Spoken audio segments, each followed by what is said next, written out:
Доброе утро, дорогие телезрители!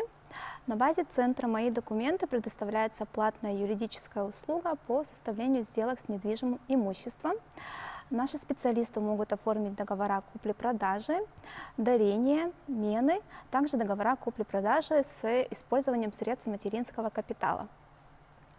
Большим удобством является то, что в центре «Мои документы» вы можете не только составить договор купли-продажи, но и тут же подать на государственную регистрацию сделки. Для получения данной услуги вам необходимо будет предоставить документ, удостоверяющий личность, правоустанавливающий документ на недвижимое имущество, а также оплатить государственную пошлину для регистрации сделки. Стоимость платной юридической услуги составляет для физических лиц 1000 рублей, для юридических лиц и индивидуальных предпринимателей 1200 рублей.